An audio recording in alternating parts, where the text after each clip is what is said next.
Alrighty, welcome everyone. We're gonna just show you a short video and then we'll get started.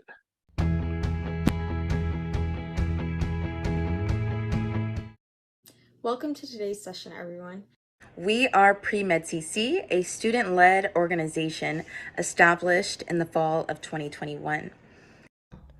Our goal as an organization was to create an online program for pre-medical students at community colleges and universities, with the hope of guiding the next generation of diverse and inclusive physicians.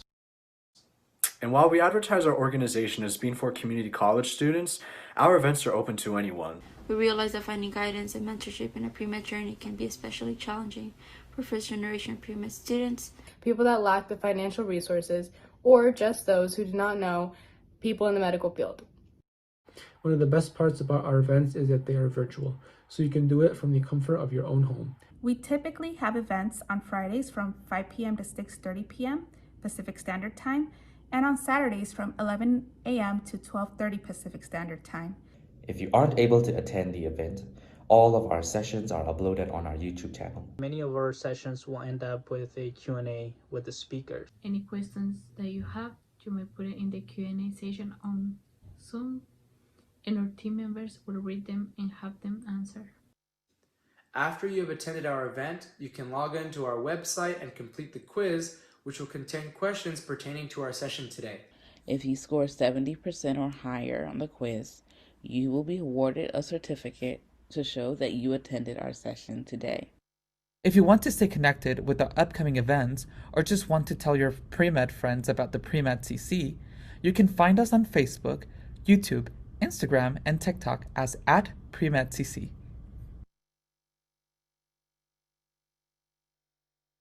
All right, everyone. So welcome today on a Friday evening. I know that for Captain Liotta, it's much later, but thank you for joining us. We have a great honor of having Dr. Liotta, who is the Dean of Admission and Recruitment at the Edward Hebert School of Medicine at the Uniformed Services University of Health Sciences, or as commonly known as USUHS. Dr. Liotta is from the great state of Ohio, and he has a Bachelor of Science from the U.S. Naval Academy and graduated as a distinguished midshipman graduate. He went on to continue his medical degree at USUHS and completed a general surgery internship at the Naval Medical Center in Bethesda and was selected for Naval Aerospace training in Pensacola, Florida, and became a naval flight surgeon. He continues work in Marine Tactical Electronic Warfare Squadron and had numerous other posts prior to starting his residency in diagnostic radiology. And he is a trained radiologist and actually spent some time in California, which I did not know that. And then he has some subsequent training and fellowship in cardiothoracic radiology at the University of Michigan. Wow, from Ohio to Michigan. That's and he's had numerous positions, and now he's been since 2019. He's been the dean of recruitment and admission at USUHS. Great honor to have him join us today, and yeah. Well, thanks so much, and it really is a great joy and honor to be here with you this evening. And it's really special for me because I spent 25 years in the Navy. I just retired in October of this past fall in 2022. And I can tell you that if I could do it all over again, I would. And I mean that because it was a great adventure, getting to serve as a military physician, getting to serve our nation, and really to see the world. And just sometimes things I got to do, I'd have to pinch myself and say, really, I get to do this? And that's really how it felt, throughout my career, getting to do that. I'm just going to pause right now, and I'm going to bring up my slides. And so let me make sure you guys can see these. And let's see here. Oops, just take a little bit.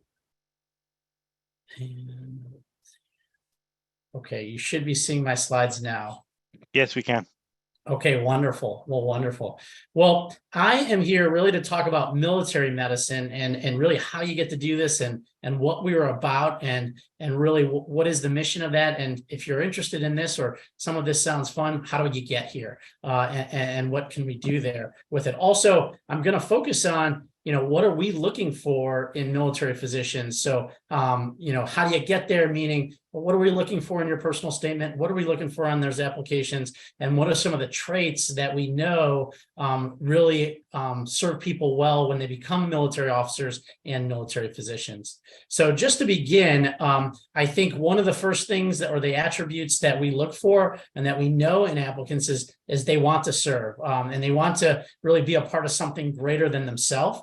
And this is our main mission is to take care of our warfighters. These are our soldiers, sailors, Marines, airmen who are really on the front lines for the defense of our nation and to really to defend and preserve the values and the ideals that we aspire here in the United States.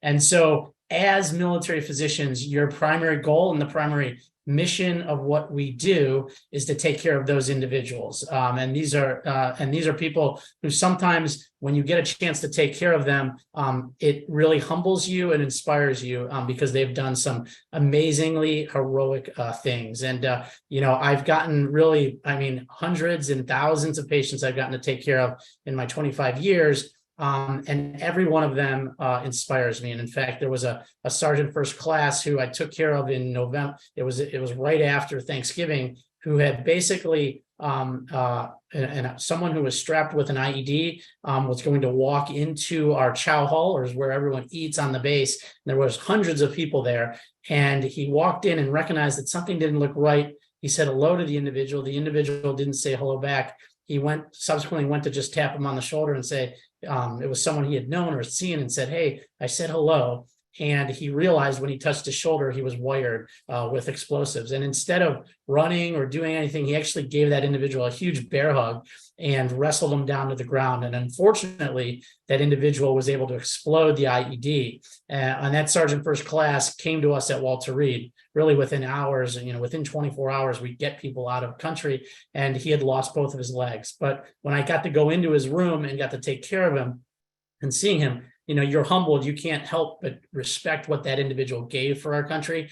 And I'm going to do everything I can as his physician taking care of him. And that's really, those are some of the great gifts that you get to do. You guys are all working hard to get to become physicians, and you're going to work hard to get there. You're going to work hard in medical school. You're going to work hard in residency, and you're going to have these amazing skills that you're going to be able to use for those people when they are at their worst or when they need you the most. You're going to be easily and happily excited to use those gifts to help them. And that's really what we do as military physicians.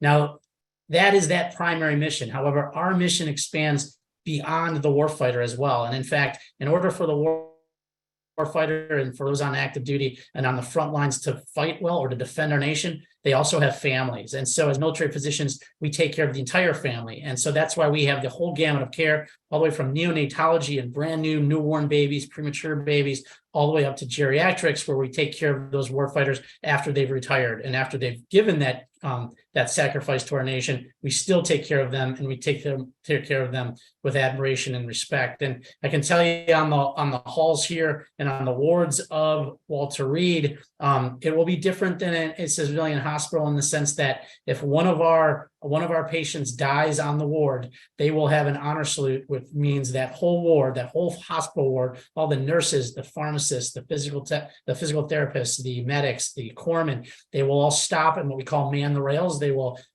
be along the sides of the hallways, and there will be complete silence in that on that ward. And if we take that individual out and their family walks out, we will give them that honor salute. And I've worked in civilian hospitals as well. You will never see that in a civilian hospital, but you will see that in a military hospital. And that's what makes us or distinguishes us a little bit differently in that regard. Also, some of the adventures that the military will take you, where our country needs you, or where there could be disasters and humanitarian relief needed, or where there just needs to be help, or that we can actually do good. that is where military physicians work. And so during my career, there have been tsunamis, there have been earthquakes, there have been hurricanes where people need relief and help. And the military will come on and help provide command and control and humanitarian assistance. And military physicians are on the front lines with those. We have a picture here of our hospital ship, the Mercy, that goes out to Asia, and it's a floating hospital. And it actually can go into port. We can do surgeries on there. We can take care of ICU patients. We can go out and establish, really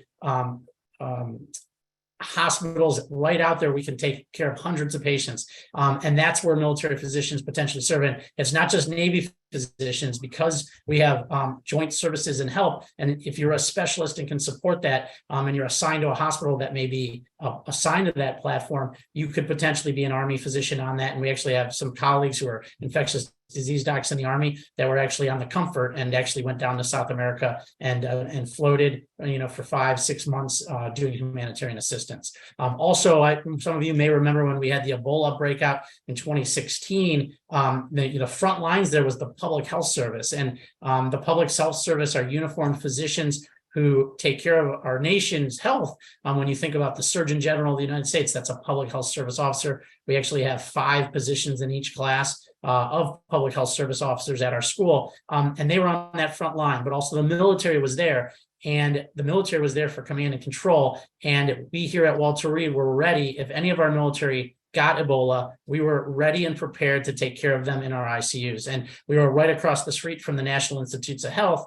And that is where they were taking care of Ebola patients. And so at that time, I was actually at Walter Reed, and I was the chief of the diagnostic radiology department. And I was working very closely with the National Institutes of Health to make sure, all right, if I have a patient, how are we going to shoot an X-ray on them if they have Ebola? How are we going to, if we need to do a CD, how will we do it? If we have to do an MRI, how will we do it? And we were working very closely, modeling their protocols, and we were ready. And if the nation needed to do this, and remember it was under President Obama, and he wanted us to be able to do this. And it was at that time that he made an order. He wanted us to be able to take patients with any problems anywhere in the nation. And he created at that time an order that asked for the creation of critical care air transport teams. And because of the Ebola breakout, we created those teams in the Air Force. And it was during the COVID pandemic that we did not have any trouble transporting anyone that was sick overseas that had COVID, may have been on ECMO or on ventilators. We could get them back to the United States, back to Walter Reed. And I still remember the first patients that we were evacuating out of Japan and Korea early on in February and March, right before the pandemic hit back in 2020. So, and that was military medicine, military physicians doing that. I do have a picture here of an astronaut. We actually do.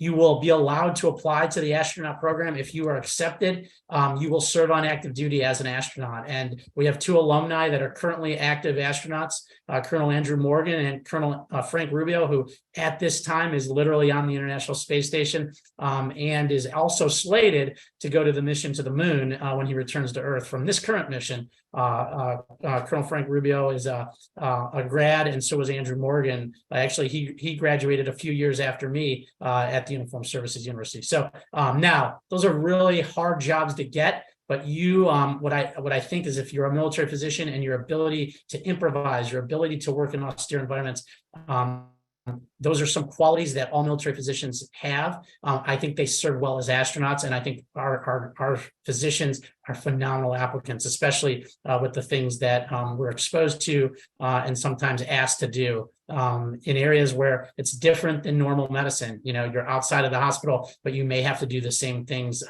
just like a normal level 1 trauma center here in, we're in DC, Washington Hospital Center, and our downtown trauma centers here. You may have to be doing that in a jungle or in a desert, in a tent hospital, but providing the same services. And our military does that. When I was in Iraq, our surgical shock trauma platoon had a trauma bay. It was a tent, but we had 3 ORs, and we could do anything that I could do down when I rotate. We rotate at Baltimore Shock Trauma in our military health system, which is in Baltimore here. We also rotate at Washington Hospital Center, which are level 1 trauma centers. the same things we could do there, we could also do out in austere environments. And so that was a great privilege being able to get to do that as well. Also in our military, if you guys remember, this was a few years ago in the summer in San Antonio, there was a terrible shooting at a school, and Brooke Army Medical Center, which is a level 1 trauma center, even though they're a military hospital, they treat civilian trauma. They actually took care of 2 of the adult victims from that. Both of them survived. And that's the reason we do that, is that we have those trauma centers to prepare and get ready. And that's why if you're in the Army and you serve in San Antonio, it's a wonderful hospital. And in fact, their burn unit, that's the only burn unit we have in our military health system. They have the Brooke equation that was created there, which when you become a physician, you'll learn about that equation. It's how we resuscitate burn victims. And it's one way to calculate the amount of fluids that a burn victim needs based on the degree of burns that they have. And that was all done with research and created at Brooke Army Medical Center, which is a wonderful hospital, just like Walter Reed here in DC. And actually at USUHS, our students rotate there. And that's part of one of the many training centers where our students go and do clerkships and do advanced clinical rotations with that. Some of the other things that will just to perk your interest, my first time in a helicopter was actually in a helicopter just like this. And this is actually the VIP squadron. These were the Hueys that fly around congressmen and Supreme Court justices all around the nation's capital. And I was actually fortunate enough to work with a family that had triplets with cerebral palsy. And I was a first-year medical student at the Uniformed Services University. And I was basically meeting with the family weekly for the whole first semester, just to get a sense of what does life look like for someone who has children with special needs, and what are some of it's part of our humanism or human context in medicine to really see what that family goes through. And so I got to be really close with them. Well, the father of that family was a helicopter pilot, and he was a pilot for the VIP squadron. And one week, it was like October or November, he called me and he's like, "Rob, hey, what are you doing Saturday?" And I'm like, "Well, probably just studying. I'm not doing much." He's like, "Grab a buddy. If you want to do this, I'm flying over the Capitol, and I have special privileges because this is all restricted airspace over the White House, over the nation's capital."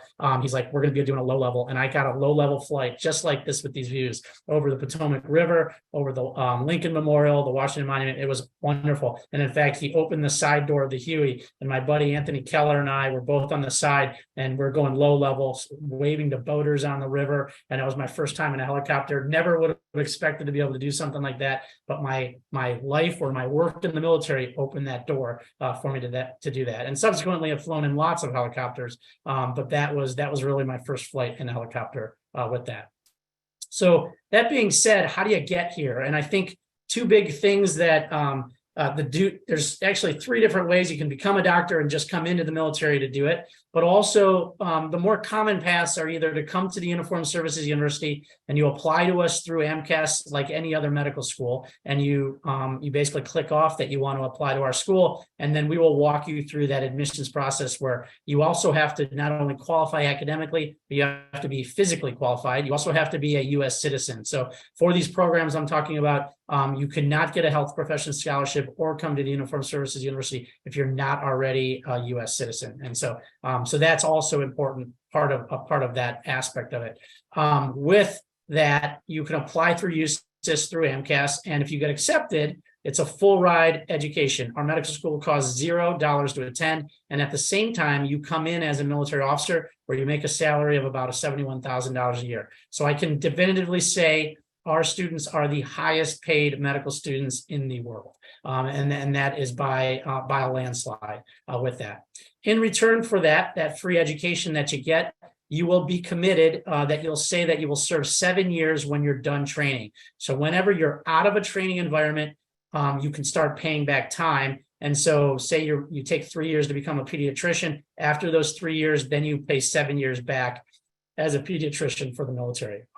But during that time, you will continue to make the pay and the rank of a military physician. And even though you're serving those 7 years, you're going up in rank, getting more and more money, and going up the ranks of, where you live a really good life. And actually, really, to be honest, you'll never worry about money because you will be paid very well as you're going through that. The other option is to use the Health Profession Scholarship Program, and we call it the HPSP program. And this is also a no-brainer, in my opinion, in the sense that if you get the scholarship and you apply. The way you do that is you apply to a recruiter. At the same time you're applying to medical schools, you contact a military recruiter, either in the Navy, Army, or Air Force, and you specifically want to talk to a medical recruiter for doctors. And they're there, and you just ask for them, and they will then work you through the application for an HPSP scholarship. I will tell you, if you get into medical school, which is the hardest thing to do, you will likely qualify for a scholarship, because it's so hard to get into medical school that you will be a very highly well-qualified applicant for one of those scholarships. The scholarship allows you to go to any medical school in the United States, or that's accredited by the United States, so for free. And at the same time, if you get a 4-year scholarship, often we offer a $20,000 signing bonus. And at the same time, while you're in medical school, you'll get a stipend, which is about $2,500 a month, which is not a bad, it's not as much as you get at USUHS, but you get, that's pretty nice to live on while you're going to medical school. In turn, because you're getting that free education and that stipend, you will agree to serve for 4-year commitment for the scholarship, 7 years for USUHS. But that big difference is, while you're at USUHS, you are in the uniform, you're on active duty, whereas you're in the reserves for the health profession scholarship. And so the difference is, when you're on active duty, you get free healthcare. So your whole family, if you have dependents or you have a spouse, they all get their healthcare for free along with you. With the health profession scholarship, you'll actually either have to pay for insurance, or but you're not in the military where you get that benefit all the time. And that's really the big difference. And it's also the big salary difference. You are an O1 on active duty making a full salary here in DC. And that's the difference, where you just don't get paid as much on the scholarship. I think both are wonderful options. That's the reason why I like to present both when I'm talking about military medicine with it. Where do you get to go if you take the scholarship or you come to USUHS? Well, we're right here in DC and the National Institutes of Health. So I show this picture here. This is Walter Reed National Military Medical Center. AFRI is the Armed Forces Radiologic Biologic Institute, and we're on the same campus right behind them. And so our main teaching hospital is Walter Reed, and we're right on the campus. In fact, I was serving, I read films in radiology today. I walked from the medical school, where I answered some emails early in the morning, and then walked over to the hospital, and I worked clinically all day today. And then right across the street, this is actually Wisconsin Avenue. Right across the street is the National, that's Wisconsin Avenue here. There's the National Library of Medicine, which is basically any medical publication ever published in the United States is at that institution. And then the National Institutes of Health are right across. And so we do have a lot of crosstalk. Many of our centers of excellence and our research centers are partnered with the NIH. Many of your faculty will be NIH professors and clinicians that work on at the clinical hospital there, and they go back and forth. And so, and especially if you also have research interests, if it's in one of our areas, a lot of them are mostly oncology, that there's a lot of opportunities to do things back and forth if you come here to USUHS. At the same time, if you take the scholarship, I just showed all of the great medical schools in the country, you can use that scholarship at as well. What does it look like, or what should you be looking at? What are the average scores, and what do you look like? You don't necessarily have to meet these averages. However, I think if you're at these averages, you're going to be very competitive for a scholarship or at our medical school. And so at USUHS, typically the undergraduate GPAs are about a 3.7. Our average MCAT is a 511. However, we do take a range, a minimum MCAT of 496. This was the data actually from last year's class that I have published here with that. So we do a holistic review. So if you're not at these averages, don't worry. We're going to look at everything. What have you accomplished? The things that we like to look at, especially for us, we like to look at one that our mission is to make great clinicians. So do you have some type of clinical experience? And that can be things like being a certified nursing assistant, an EMT. That could be a lot of shadowing. That could be scribing. And that can also even be things like volunteering as a hospice volunteer, because I do believe working in hospice and families and at end-of-life care is very pertinent to regular clinical medicine as well. And so those things I think are imperative. If you don't have those activities, you will not be a competitive applicant for our school. But I think if you have anywhere from 150, 200, 300 hours in those areas, I think that is things you want to strive for as you're thinking, okay, I want to do this. how do I bolster my application? You certainly want to have that clinical experience over several years if possible. Your MCATs, obviously it's a range, but 511 is our average. I think MCATs are important, but they're one piece of the whole holistic review. And so if you have a lower MCAT, I think strive to be above the 50th percentile, which is around a 502 or higher is ideal. Do we take some people below the 50th percentile? We do. But I will say it's hard to get in with scores under that 50th percentile. However, we will take people, especially, and I think one of the areas where we favor is those who have prior military experience. Those are the individuals who we usually take that may be below that 50th percentile, and because it fits with our mission. If you have prior leadership experience as an enlisted personnel or officers or ROTC or going to the service academies, those things we know bring leaders to military medicine, and it fits with our mission. And so that's where I think that's where, when we do that holistic review, we will take individuals who may be below that 50th percentile. Also, in comparison, very similar for the scholarship, 3.7 JPOAs, the average MCAT for the HPSP scholarships is around a 508, and the minimum MCAT, and these are Army requirements, are less than 500 with that. As some people ask and say, okay, well, I went into the military, but do I lose control of my life? Do I get to do what I want to do? And I would argue emphatically is that, yes, you do. We in the military would never force you to do any residency you don't want to do. You just have to match to what you want to do. If you don't match, that's okay, because we'll say, hey, you don't have to do any residency. We're going to send you to an internship so you can get a license and you can be a general practitioner, and you can remain a general practitioner until you ultimately match to the specialty that you want to do. And so, and if you stay as a general practitioner, you can start paying back that time. If you owe 4 years or you owe 7 years, so say you want to be a dermatologist, you don't match in the military, you could potentially do your 4-year payback from a scholarship for 4 years. And then go, if you could match to the civilian sector, you could do that. But you have opportunities every year to try to match to that.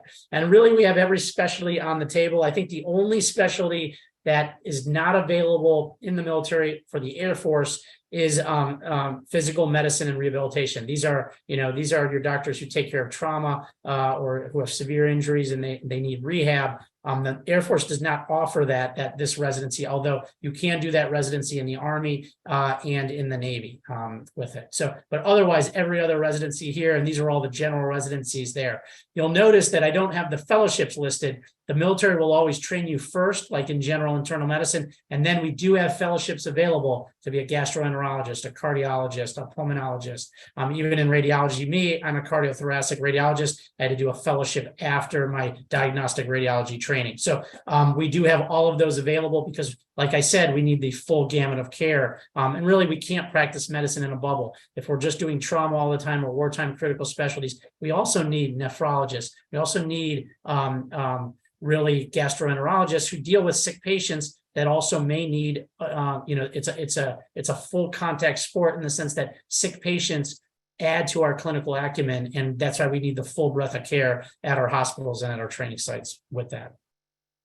This is just, I want to show a little comparison here of the military match, where if you do take this scholarship or you come to USUHS, when you're a 4th year medical student, you will go to the military match, which occurs in December. You find out in mid-December what you got selected to. That military match you always apply to. You will either match at a military residency, or they'll say you got selected to do orthopedics or a wartime critical specialty, usually to do in the civilian match in April of your 4th year of medical school. So, but everyone will do that. Now, I did hear, and I just wanted you guys to get a general glimpse of, well, what does that military match look like? Well, I put a few specialties here, emergency medicine, and these are the numbers since 2015 to 2021. How many applicants per position that we had. So these are Army numbers that I just gave an example here. In the Army, they typically need 33 ER physicians or residency positions per year. But based on all of the military and everyone that in the Army that was applying for that, in 2021, there were 1.5 applicants per 33. So if you actually think about it, there may have only been about 50 to 60 applicants for these 33 positions. And so your odds of getting this are, 1.5 to 1 to get that. And so the most competitive, especially neurosurgery, where there were there's only 2 spots, but there were only 4 applicants in 2020. I mean, there were 4 applicants per position, meaning there were only 8 applicants in 2020. So I would argue, and then these are the numbers, and actually neurosurgery was one of the most competitive that year. But as you can see, most of these numbers are either below 1 or just above 1 when you look at the different specialties. And again, here, physical medicine is a very popular, and that's been up as high as 2.3, but that's the most competitive. So at the same time, I actually looked at the civilian matches numbers of the number of applicants per position, and I compared that with the military, and these are from last year's numbers, the 2021 to 2022 year. And if you look at it in the military, the most competitive residency was neurosurgery and emergency medicine, but they only had 1.5 applicants per position for each of those, and those were the most competitive. They were a little bit more competitive. If you wanted to be an ER doctor in the military, it was a little bit more competitive. In the civilian world, there were 1.05 applicants per position for ER positions, but neurosurgery was actually more competitive. It was 1.6 applicants per position versus 1.5 in the military. And again, even orthopedics, actually everything was more competitive except for emergency medicine in the civilian sector. For my specialty, radiology, 8.7 applicants per position versus 1 applicant per position in the Army last year for radiology. Looking at dermatology, very competitive on the civilian side, 10 applicants per position for that. Actually, last year in the Army, there were less than 1 applicant per position. So just something to think about based on what you're wanting. A lot of people say, oh, those are small numbers for the military. But when you look at the relative people you're dealing with, in the Army, we have 64 graduates from USUHS, and there's about another 300 scholarship winners throughout the nation. So you're looking at 350 people for every specialty. And so this is a different number than the civilian match, where you're talking the whole country and thousands of people matching to some of these specialties. But I think this is a nice way to look at that. Some of the other nice things, though, is that you do have a chance to train at civilian residencies, but I would say plan on training at a military residency. Now, that being said, military residencies are in the United States. They are great programs. And if you train at a military residency, like at Walter Reed or at Brooke Army Medical Center, you will also rotate at civilian hospitals. And so at Walter Reed, our surgeons, they all do a year at Baltimore Shock Trauma, and that's where they rotate for their trauma experiences throughout their residency, their 5-year, 6-year residencies here at Walter Reed. When I was at Walter Reed doing radiology, the premier pediatrics hospital is Children's National down in DC. And I did all my pediatric radiology down there. 4 months of it was down at Children's in DC. And other training sites, Georgetown, George Washington Hospital, they both send their residents down there as well. And so it's very similar to civilian residencies in the sense that if we don't have the patient population in the military, you're going to get farmed out to this best civilian local place to do that training.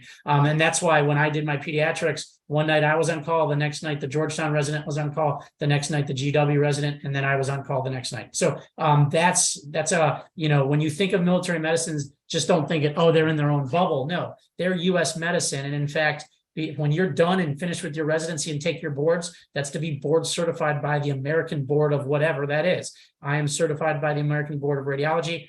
And many of us, when we practice, you may be in the military, but you can get permission to work at civilian hospitals, and we call it moonlighting. And so throughout your career, you can be doing that. I work both in the military, and now that I'm retired, I work at a civilian hospital as well. So these are all things, that are available to you. And really, our military residencies are top notch. In fact, the percentage rate for first-time board pass rate at our military residencies is 97%, which is an astronomically high percentage, and that's much higher than the national percentage, which I think is either in the low 90s or upper 80s. I don't know that exact number, but we are certainly well above the national average when it comes to passing first-time board pass rates for different specialties with that.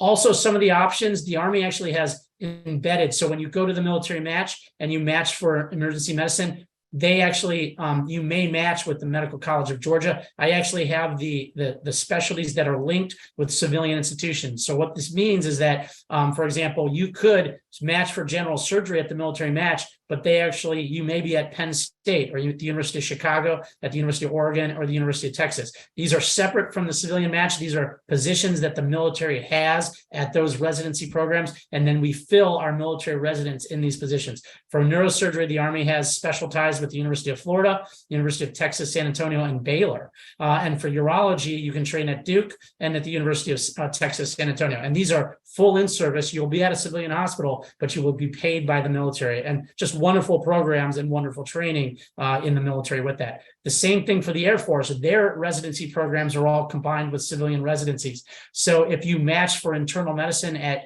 Travis Air Force Base, that is actually combined with UC Davis, and you're in a civilian program, military civilian program at UC Davis and Travis Air Force Base.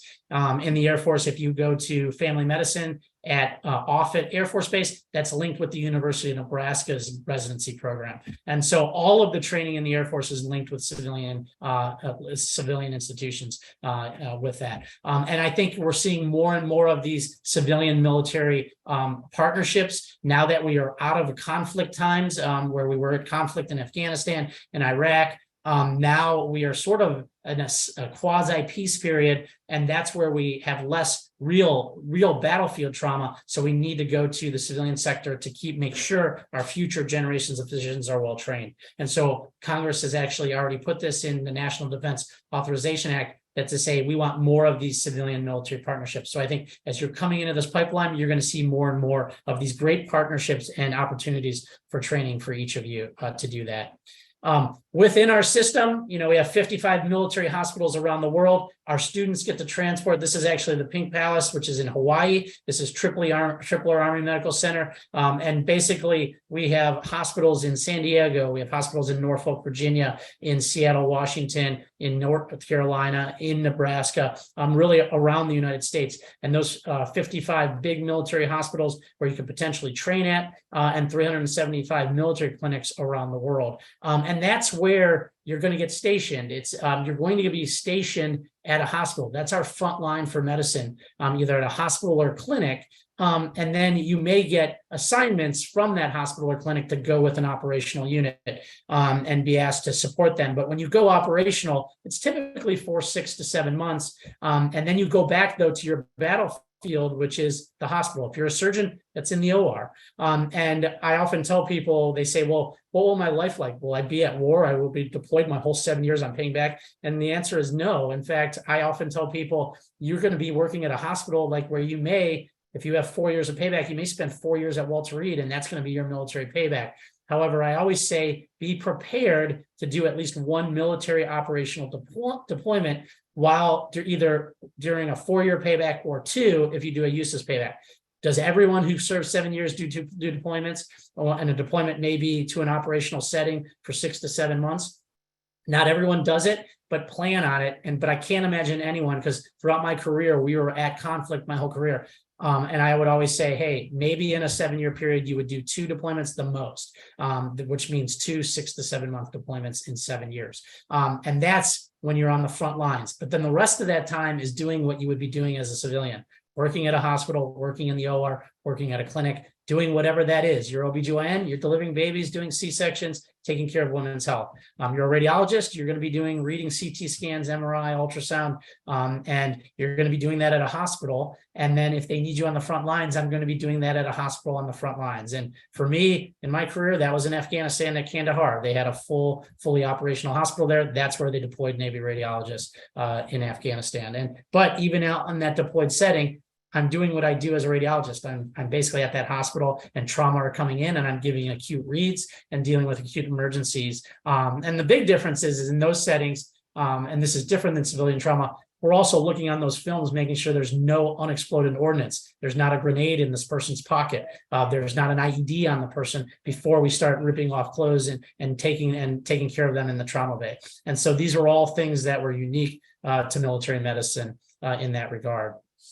So, and this is really just a snapshot where all these stars are. These are all where military hospitals are at. And these are actually all training sites in the United States where our medical students at USUHS may have a chance to go as third-year clerks. And what's really nice about this is that when you are traveling as a clerk, you may get to see, oh, I really like this hospital. This is where I want to do my residency. And then you can go back there as a fourth year. And what's nice about it, you already start developing your professional reputation as a third-year clerk, as a fourth-year medical student, and now all of a sudden you get selected to go there and match for your residency. And so I think that's one of the big perks of being a USU medical student, is you really get to see where you're going to get the practice in the future. And unlike any other medical school at USUHS, our graduates all go to the same practice. We all go to the military health system, and that's no other medical school will be able to say that. And what's neat about that is your friends and your classmates you get to know for 4 years, you're going to run into them throughout your career. And if you only end up, serving 7 years or 10 years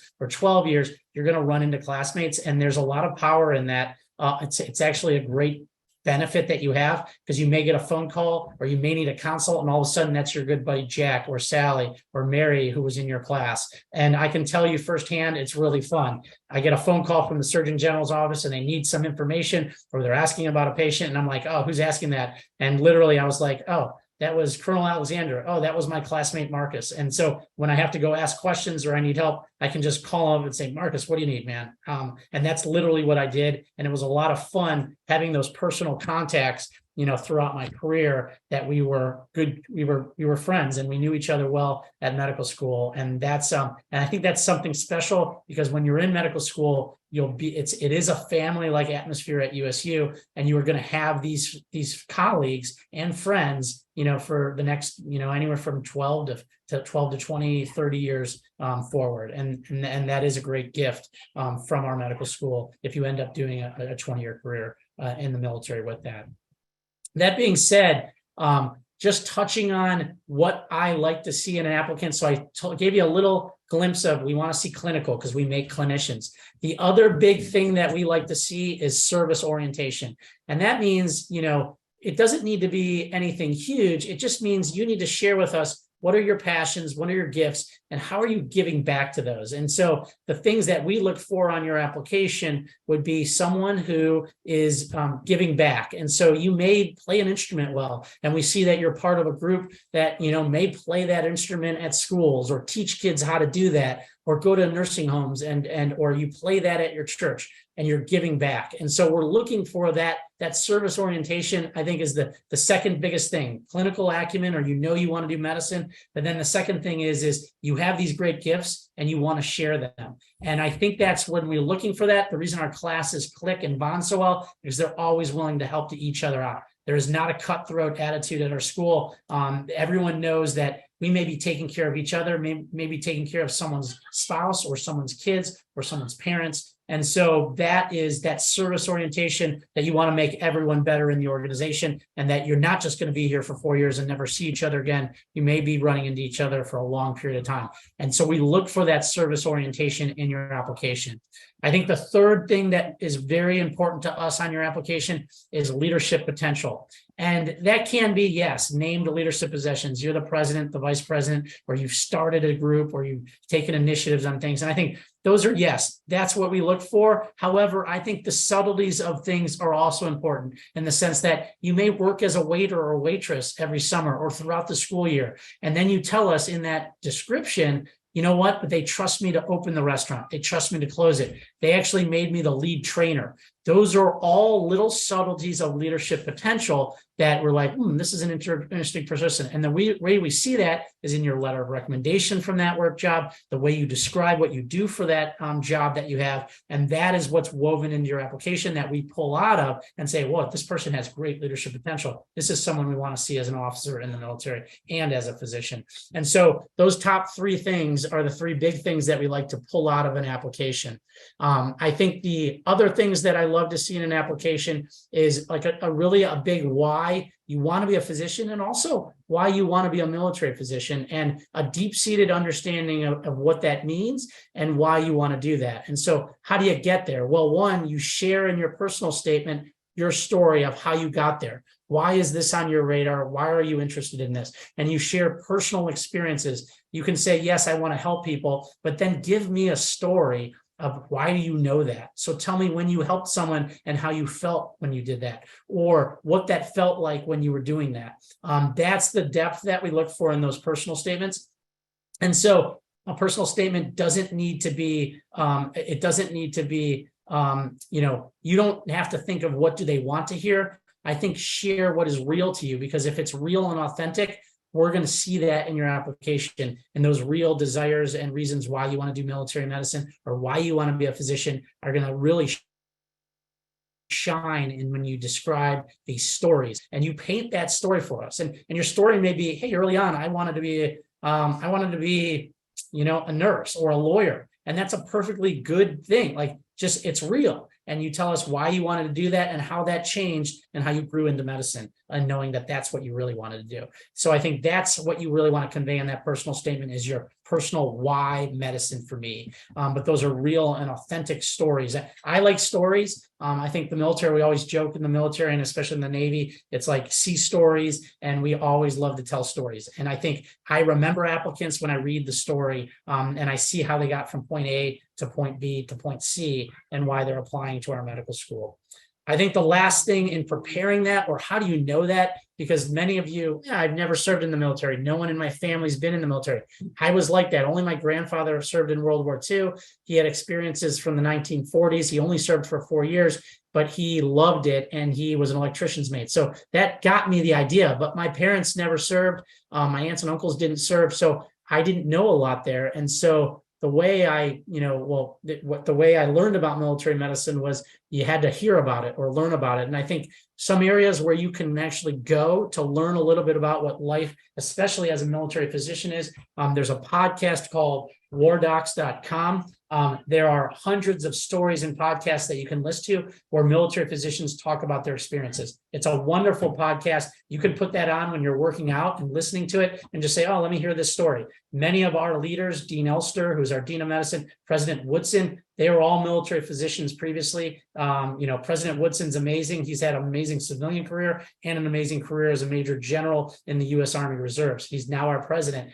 They are all on there. They have podcasts where they talk about their careers. I think if you're looking at becoming a military physician, go listen to those podcasts. They're going to strengthen and deepen your understanding of what it means to serve, what you may be called to do, and you understand, no, this is why I want to do this. And so I think those podcasts would be the first place I go if you don't have personal experience or know military physicians. If you know any, pick their brains, ask them what they've been doing. I think another great website is medicineandthemilitary.com. I actually was a part of that website design team. And so they brought in military to make that, even though it's a .com, it was actually the military sponsored that consulting firm that built that website for us. It's phenomenal. It was just rebuilt a year and a half ago. And it actually follows the lives of 5 physicians and really gives you the ins and outs. I was a part of the experts that gave the answers to all the questions. And so it's really up to date and has a wealth of great information. So I think those are 2 great areas to actually know. That's where you want to dive in and get an idea of military medicine, because when you're applying to us, that's our mission. And if you know that mission, you're going to be a very good applicant. We're going to be very happy with that. So I think I'm going to stop right here where we can take questions or any other questions about this. But I really appreciate at least this time to give you this little snapshot on military medicine, the Uniformed Services University, and the Health Professions Scholarship Program. Thanks so much. Dr. Liotta, can you unshare your screen? You keep on freezing, and I think it has to do something with the bandwidth. Oh, gotcha. Okay, I'll do that. One question somebody asked is, since you answered their first question, what's the difference between the matches and the armed forces? How do you choose between Navy, Army, Air Force? And can you also talk about the USPHS that goes to USUHS as well? Oh yeah. You mean the U.S. Public Health Service? Yes. Yes. Great questions. So one, the way you choose between Navy, Army, Air Force, or the Public Health Service, and now we're also going to have the Coast Guard. And in fact, this year we're going to have our. We've actually had a few Coast Guard students the last 2 years, and this year we're going to either be taking between 4 and 6 Coast Guard students for the first time in the class, for that many of them. So the way you decide is when we invite you for an interview, then you get to make your preference seat and say, number 1 is Navy for me, number 2 is Army, number 3 is Air Force. And I'll be honest with you, we will match you to your top choice. I actually, if you make our wait list or you get into our class and there's an opening and whatever you picked as your top choice, we will put you in that service. If I get to the point where I'm filling the class and I'm pulling people off the wait list, I usually wait till the very end. I'll run the wait list off of your top preference, but then there will be a point, and it's usually about 2 to 3 people where I'm like, you know what, the highest qualified person wanted Air Force, but we're out of those spots, but I have an Army one left. I will call you and personally say, we want you in the class. I don't have an Air Force seat, but would you be willing to take an Army seat? And that's when you make the decision if you're either going to take that Army seat or you're going to say, no, Dr. Liotta, I'll stay on the wait list and just hope an Air Force pops up. So you get to make the decision ultimately, but I'll tell you, whatever you put as your top choice, we will usually honor that. And 96% of people get their top choice with that. Alternatively, if you do the scholarship, you just go to that recruiter and you ask for that scholarship. If you get it and you're in a medical school, you decide which service you want to do for that. The public health service we have here at the Uniformed Services, and a great question. The public health service is sponsored by the Indian Health Service. So the public health service is huge. We have the CDC, we have the National Institutes of Health, and there are so many agencies that work with the public health service.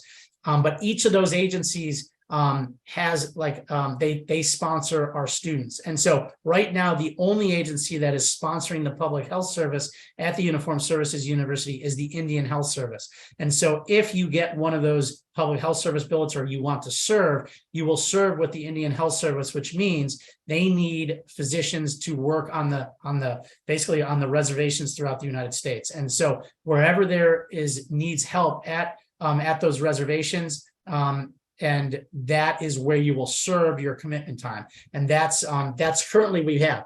There are other times the Coast Guard is public health service as well. However, the Coast Guard is in the and so they're also sponsoring public health service billets as well. However, this year though, there are going to be Coast Guard officers, meaning the Coast Guard is creating their own medical corps. And so this is brand new. And so typically the Coast Guard students would be public health service officers sponsored by the Coast Guard, and that they serve then in the Coast Guard. These are going to be Coast Guard officers who are no longer public health service. They're simply Coast Guard officers, but they're doctors in the Coast Guard. So or they'll be trained to be doctors in the Coast Guard. And those are going to be the ones that we are accepting to the school for the first time this year with it. So those are your two options with the public health service. So if you want to work for the CDC or you want to work in NIH, it's not likely our billets, and there's only a few of them. We only have 5 in the public health service, and we're going to have between 4 and 6 for the Coast Guard. Those billets are specifically in the public health service, just Indian Health Service billets.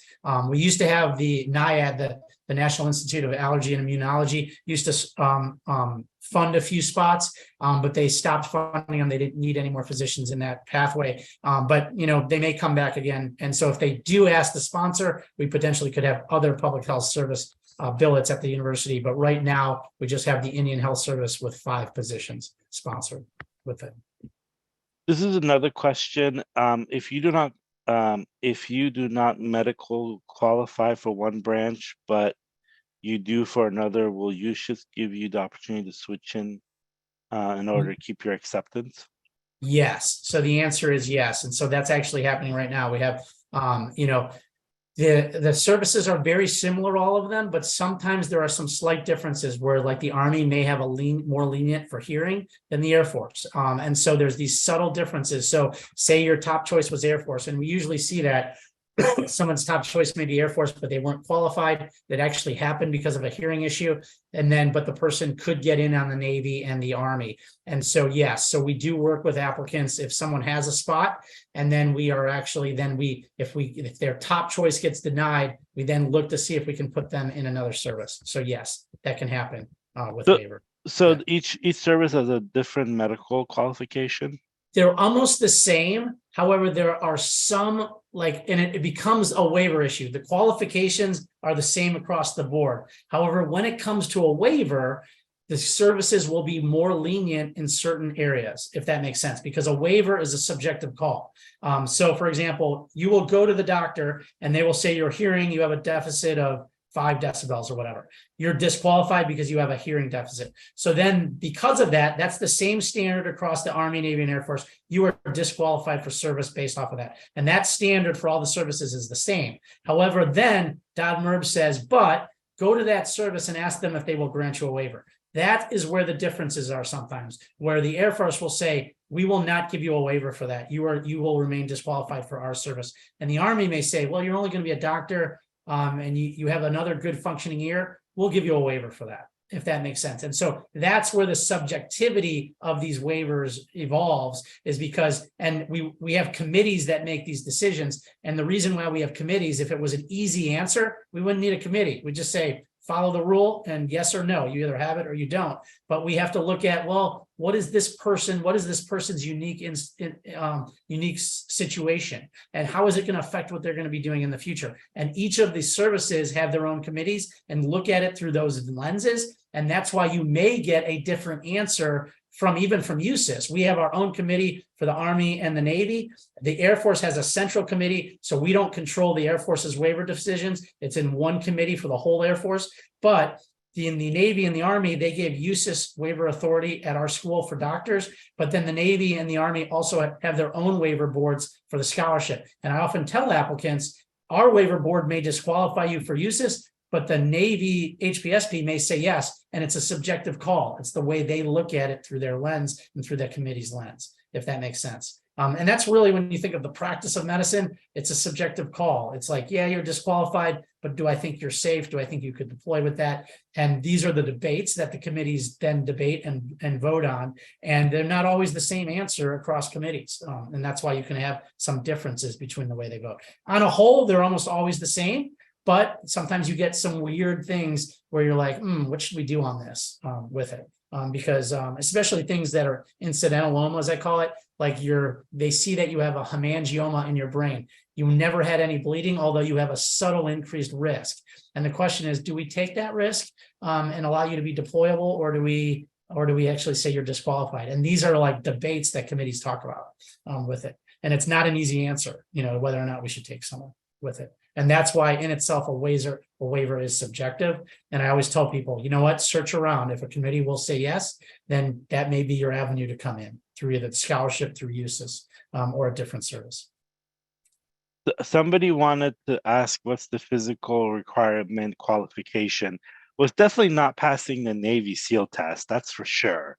Exactly. So I will tell you, they're different for each of the services. I would say the Army is the more like, they have a 2-mile run. The Navy and the Air Force all have 1.5-mile runs.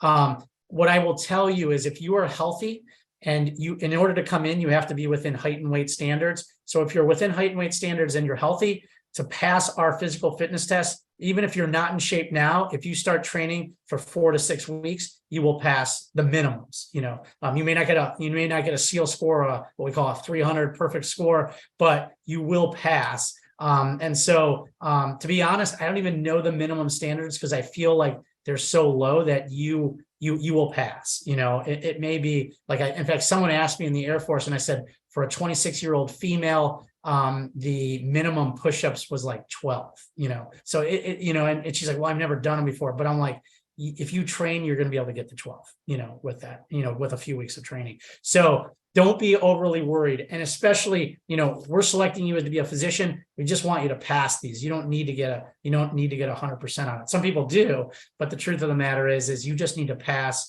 that test twice a year. We do these tests every 6 months with it. Nobody's going to take you from USUHS and put you in the Navy SEAL unit.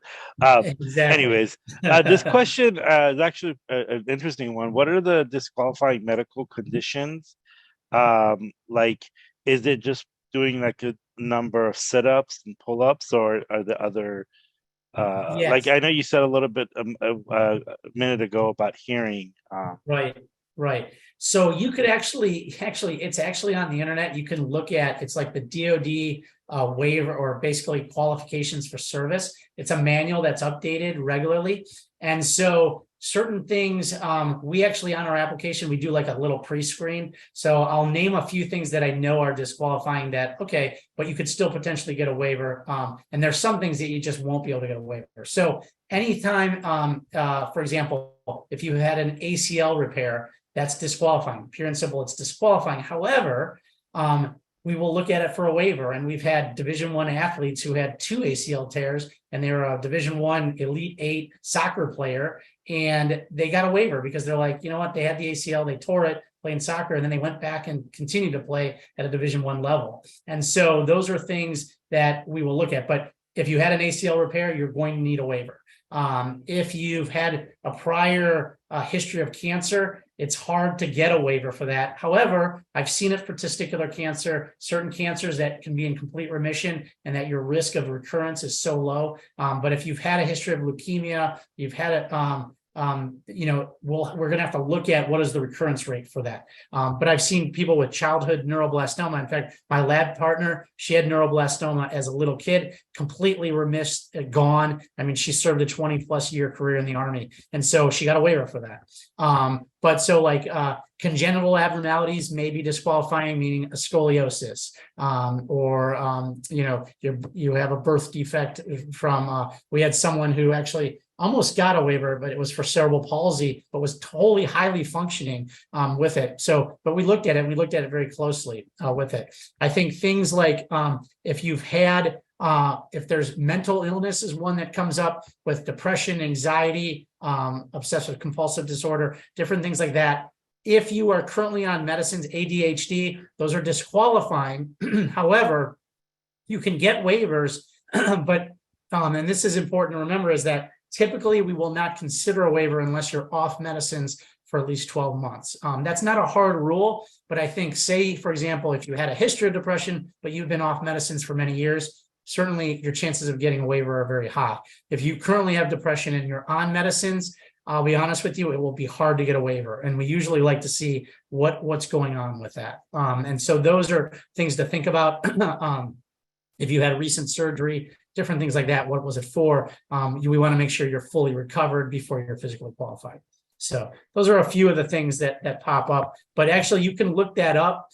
It's published on the web. They're not secrets. And you can at least now, don't get alarmed. You're like, oh, wait, I'm disqualified. My hearing is low here.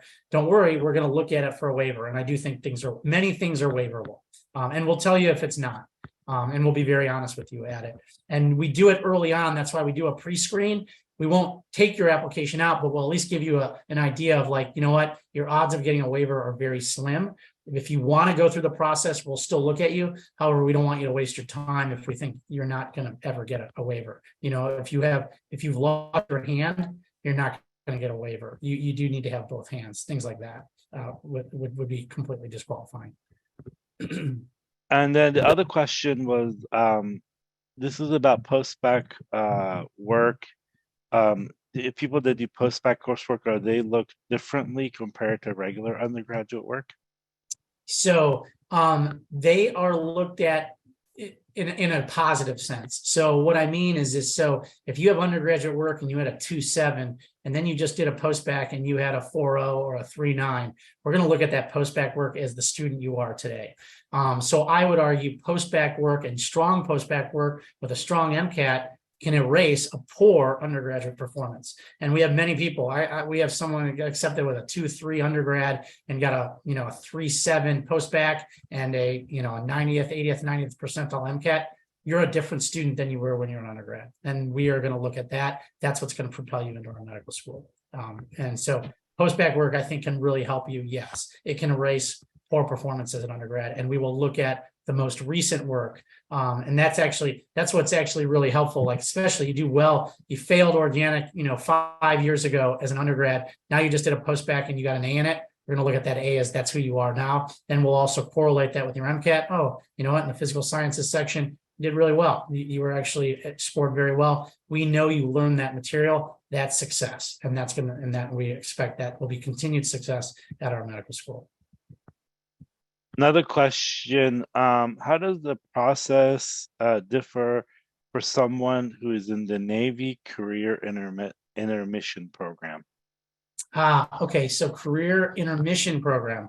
So interesting, and I think this may be it. And I'm not totally well versed on it, but I think this is what that Career Intermission Program is that you get out of the service and you basically are able to do a civilian training or do something for a little bit, and then you just defer your service commitment and then come back in. So, and that's actually a really good question, because I actually had a resident who was graduating from residency, and he's like, I want to be a nuclear trained physician, but the military said we don't have any fellowships for this year. So you're just going to have to be a general radiologist and apply again in the future. And he found out about this program and he applied to it and he got permission to leave the Navy. And it was actually a Navy resident. He left the Navy so he could go do that fellowship at Yale. He actually went to Yale and got it.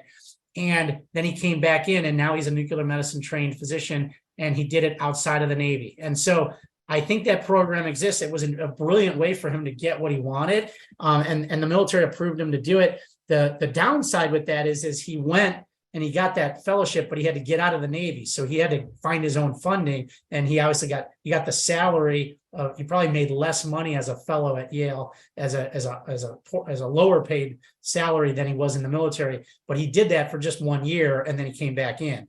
And so that year is just like a pause. It's like you don't get any service time for it, but you're able to get out of the military, do your training, and then come back in. I think it's a brilliant way to utilize that opportunity to know about that. And the military will approve it or not if you can do it. But I think it's a wonderful way to do something potentially if you don't get what you want or you're, they still have to approve it.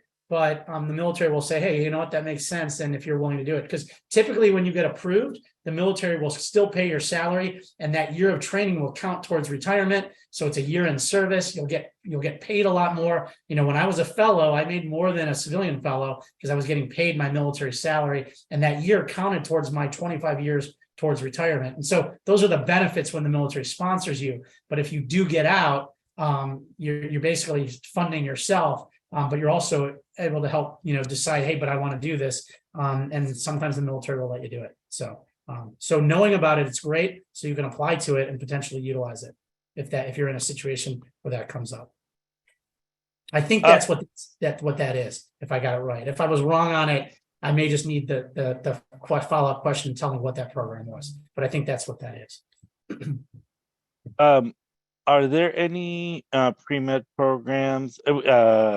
Like people want to know about the EMDP2 program. Yes. With somebody who's been in the Navy for 10 years. And can you talk a little bit about that? Yeah, so that's a wonderful program. So the Enlisted to Medical Degree Preparatory Program, EMDP2. And so that is that's our post-bac program in the military. If you're enlisted, it's only for enlisted personnel. You have to be on active duty for greater than 3 years. Minimum GPA that you have to already have your bachelor's. So you have to have a minimum GPA of a 3.2 and an SAT. You either have to take the ACT or the SAT. An ACT of a 28, an SAT of 1200 or better. Those are like the minimum qualifications, and then you can apply for that program. We have actually 25 seats in that program every year, typically 5 to 6 for each service, Army, Navy, Air Force, and actually Coast Guard is going to be joining that with a Coast Guard student this year for the first time as well.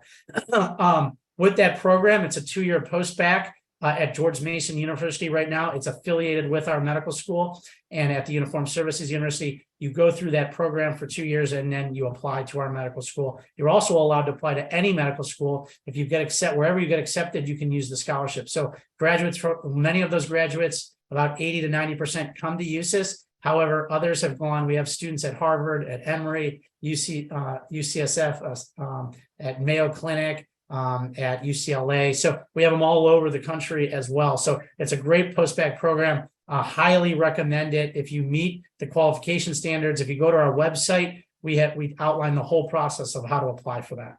Yeah, I put the link in the chat. Wonderful. Yep, that's great. The other question, this is, I think, a follow-up for somebody who's a E8 and they're doing a career intermission and then return to service in January, and then they're also doing a post-bac and they're taking the MCAT on June 23rd. They want to know, are there any opportunities for USUHS for shadowing or research or anything like that for someone who's... Oh, yes. So definitely. So I think one, you can reach out if they reach out to me, and we can post my email, robert.liotta@usus.edu. I can give you the links to some of our research programs over the summer. And then we also have it's called the SCOOP program, the Student Clinical Observership Program, where you can actually come in and shadow at Walter Reed. I also, if you're in the local area, you can also shadow at Fort Belvoir Community Hospital down in Virginia. So yes, there are plenty of opportunities. I can give those links. If I can also share with the group, after this, if just to if you want to give them out, I'm more than happy to give all those links out to do those things. Yeah, I've put some of them, and when I find them online, I put them on the thing. Yeah. And then the other person said that if they're E8 and 10 years of service, would they qualify for EMDP?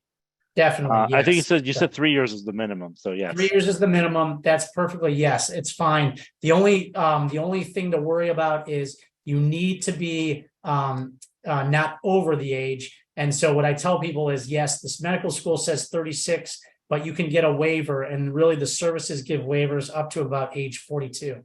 So just thinking about if you're walking what your age is, we actually had one person come in and start their first year of medical school being age 43 through the EMDP2 program. That was the first time I ever saw it approved that high. We've only had one person that high. I wouldn't say that's guaranteed always, but I would say if you're under age 42, by the time, so like say you're 40, in your 2 years at the post-bac, you're going to be 42 when you matriculate at the medical school. That's like the cutoff, I would say. But we did have one person get in at 43. So, but I won't guarantee it, but it's certainly possible we would put in a request for that. And we usually get that answer before you even join EMDP2 to make sure that you'll be qualified and you won't overextend the age cutoff before coming into that program. Somebody wanted to know the career opportunities as a military physician through the different branches. They're from a Navy family, but they're trying to see like what's about Army and Air Force. What are like the opportunities? Right. So if you go to our website, I actually have a sheet on like if you go into our website MD program, and then it'll say how to choose a service. I have a little write-up about some of the nuances, the cultures of the different services.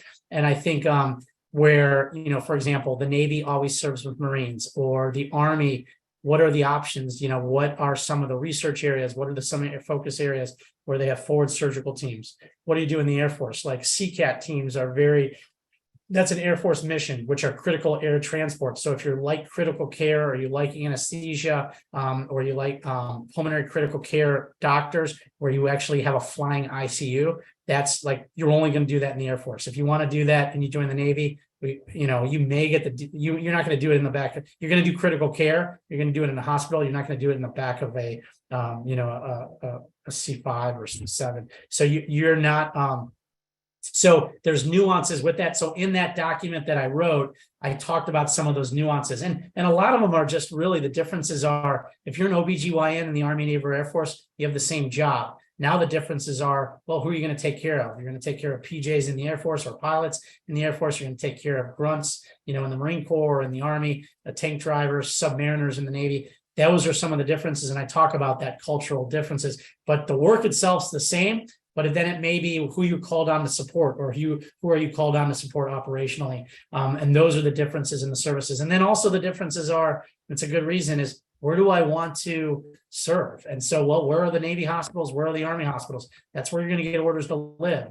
And you're like, gosh, I love being close to the water. That's a reason to pick the Navy, because most of the bases are near water. Or you know what? No, I really want, it'd be great to be stationed in Hawaii. The Navy's there. Actually, all services are there. Navy has a nice presence. The Army has a nice presence, less of a presence of the Air Force, but they're there. And the Army has the biggest presence with Tripler Army Medical Center there, purely based on your specialty. You could be stationed there. So those are some of the nuances. And that document that I have, it's on that page where we have a listing of like resources. It's a specific resource on there. And we usually we also give it to you if you get an interview invite and we say, hey, you have to pick a service.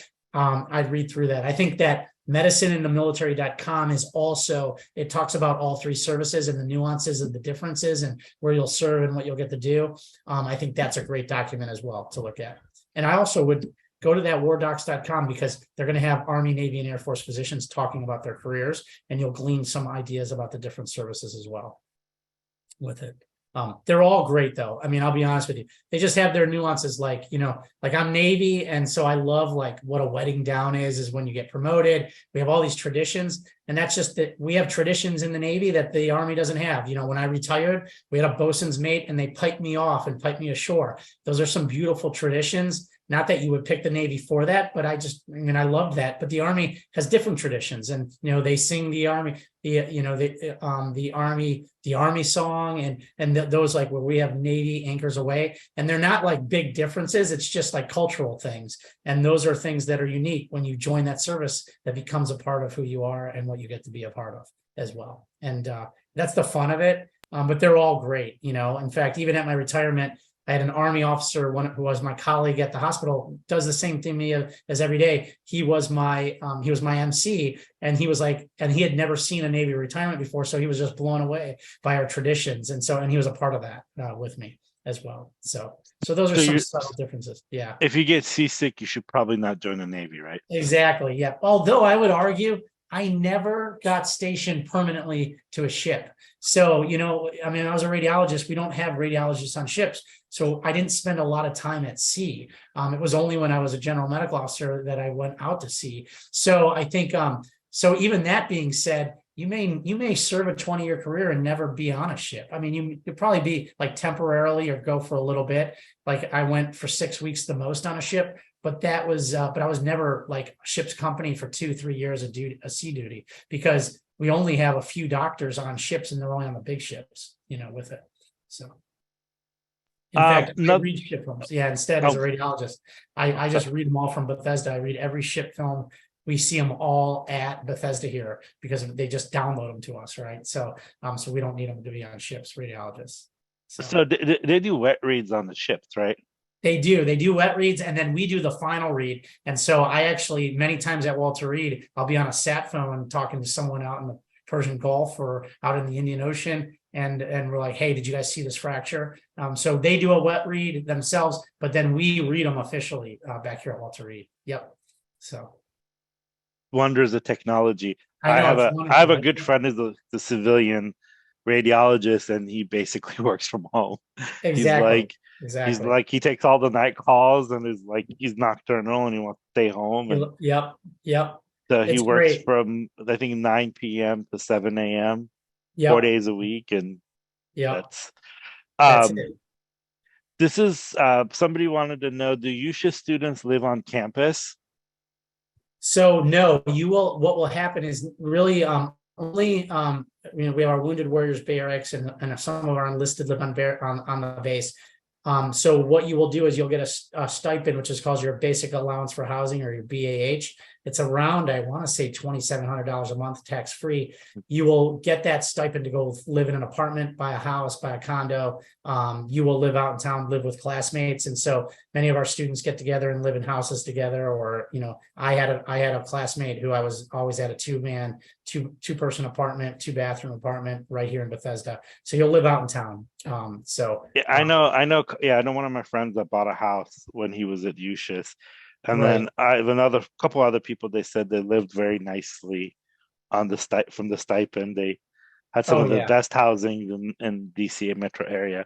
That's wonderful. Yeah, this is another that's more local. They volunteer with USUHS students for street outreach.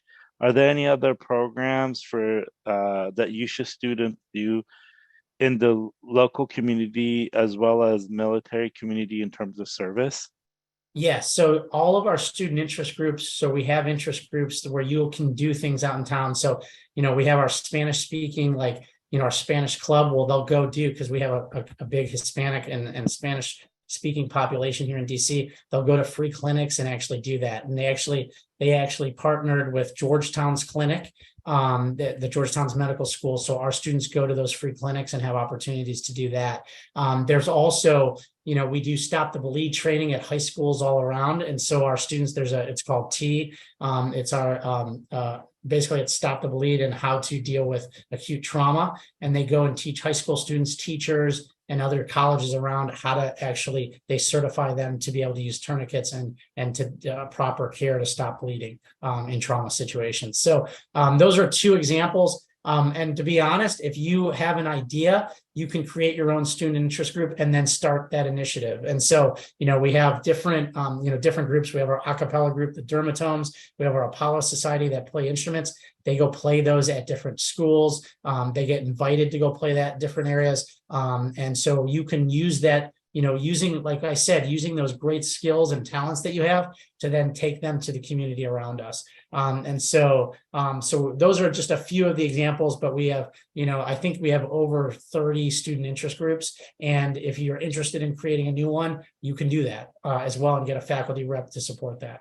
To be a part of that. In fact, when I was here 5 years ago, one of our students went to actually the Olympic trials, was a great swimmer. And he's like, hey, I want to start a master swimming team. And that now has been going on for 4 years now. And they swim in the mornings, the group on the base pool here and things like that. So, but there's lots of opportunities for service.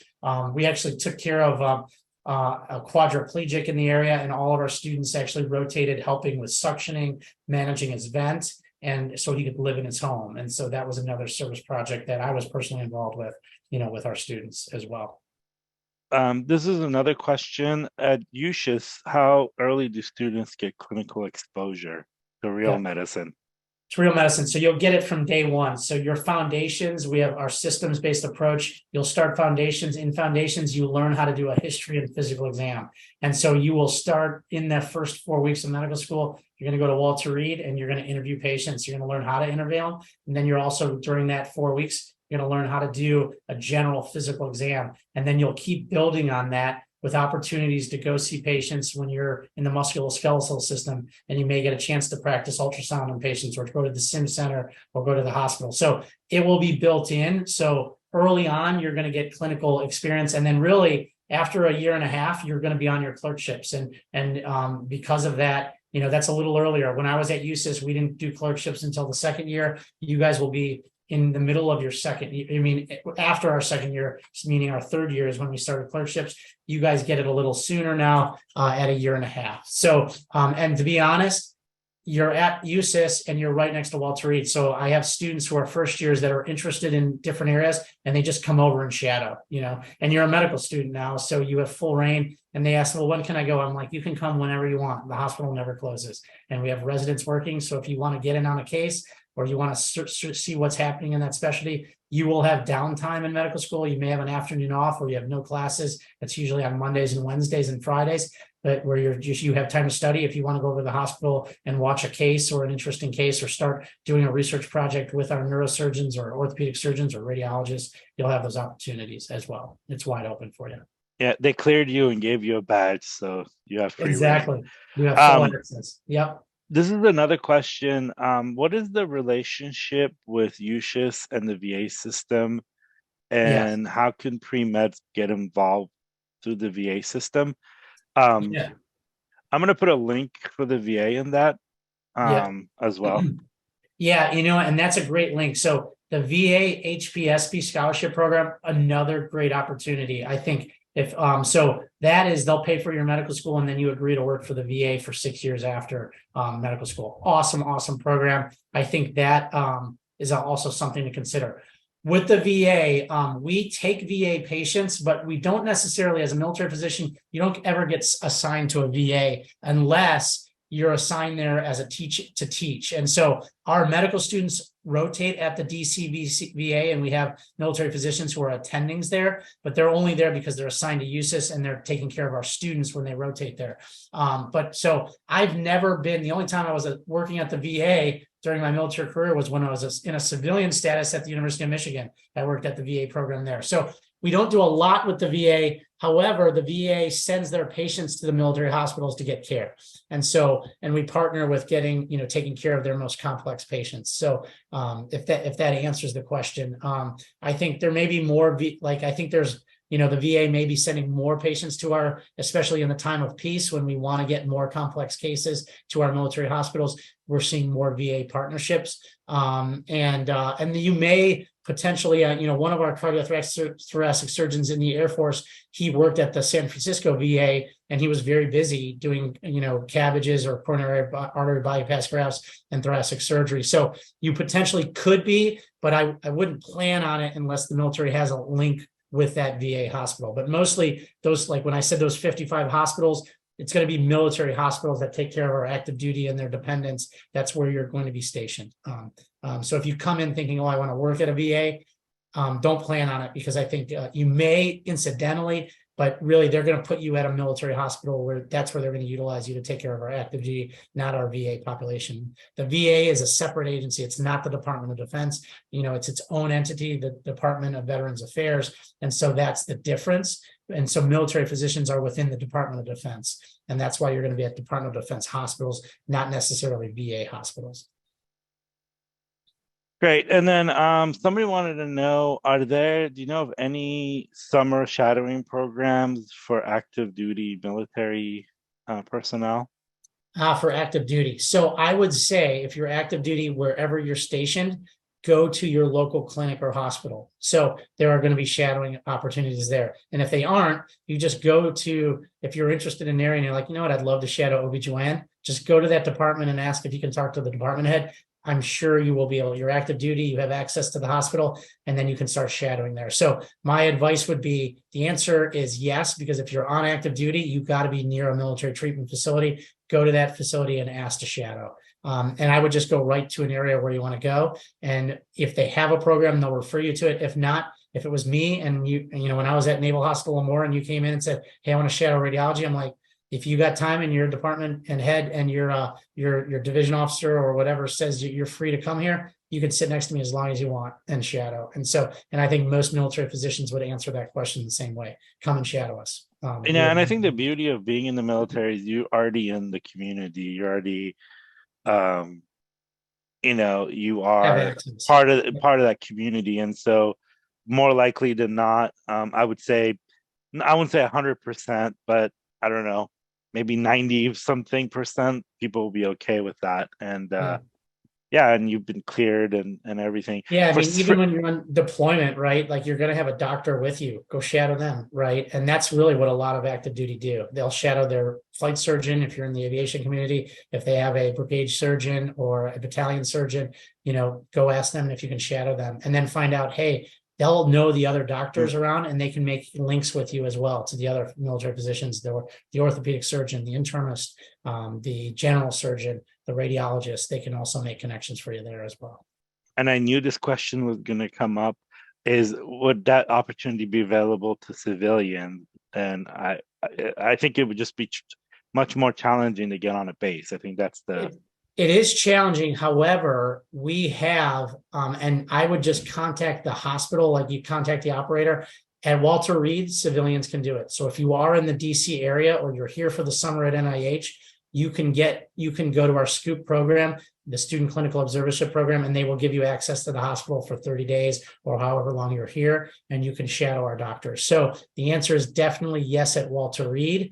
I don't know other hospitals, but I suspect they may have it. And because every hospital has a graduate medical education or an education department, that SCOOP is actually in the education department at Walter Reed. So I suspect Brooke Army Medical Center has an education department. Call them and call the operator and say, hey, can I talk to the graduate medical education department and see if they have a student clinical observership program? I suspect Brooke does. They get civilian trauma. So they have a way to get civilians on base. I have a feeling that they could get civilians to come on and shadow as well. Not guaranteed, but I was like, it doesn't hurt to ask and check on it.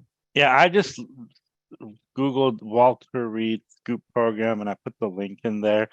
In the chat, I also put the link for VA programs. You could actually do some observation and volunteering at the VA as well. And the VA, there are more VA facilities than military bases. So more likely than not, you will find one.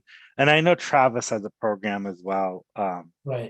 Has a civilian shadowing program. And I try to look for it online, but I couldn't find it.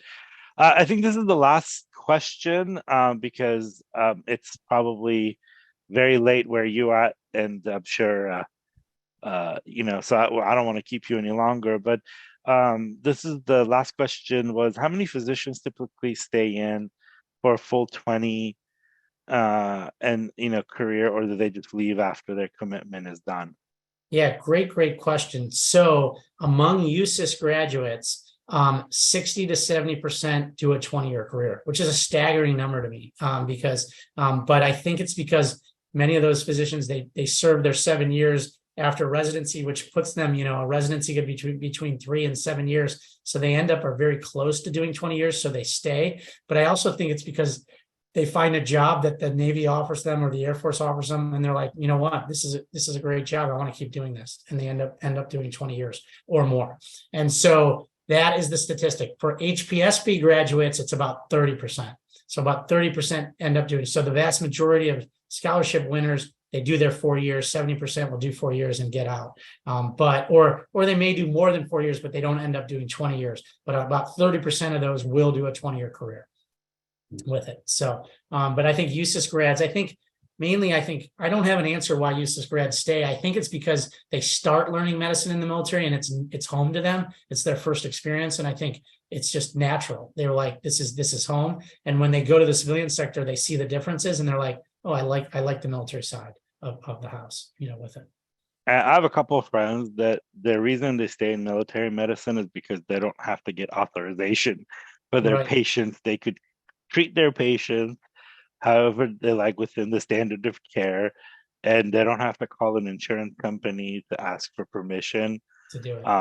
And so that's why a lot of them stay with that. And then also the leadership opportunities. One of my friends that I mentioned earlier, Dr. Liotta, is like, it's like the best leadership program you could find, and you could advance and do the things you like to do. And so there's a lot of opportunities.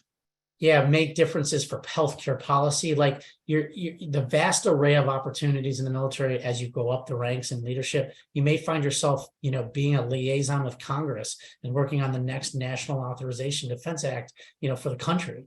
So these are very rewarding and life-changing things for the nation that you can be a part of, and that's an opportunity that you have in the military because of this. They're exactly right. Those leadership positions are wonderful, and that's why you would stay. You'd be like, gosh, I love what I'm doing, and I want to be a part of something greater than yourself, really, to be honest. And if you don't like it in the military, after 2 years, you can get new orders, so you're not stuck. And it's actually, some people think you lose freedom in the military. And I would say, no, you have greater freedom, because sometimes your financial constraints just make you stay in an area. You just can't pick up and move. But the military, they'll pick up and move you across the country and give you a new job. And you have this chance to start something completely new or a new area. And it costs you no money because they wrote you orders to pay for you to do it. So those are some things to think about, that, and nothing's permanent. That's the nice thing about the military. They're not going to force you to stay anywhere longer than 2 years. And you only have a chance to move to a new assignment with it. Well, excellent. Thank you again for coming. And I know it's really, really late for where you're at. And I know a couple people were in Georgia tonight. So thank you guys for being up here so late. Thank you for your time, Dr. Liotta, and answering all the questions. And it's been great. Yeah, thank you for having me. And these are great questions. I really appreciated this. Really a lot of great information that we were able to get out because of those great questions. All right. Well, thank you very much, and have a great evening, and hope you enjoy your weekend. Thank you, sir. Thanks so much for having me. Have a great night, everyone. Bye now.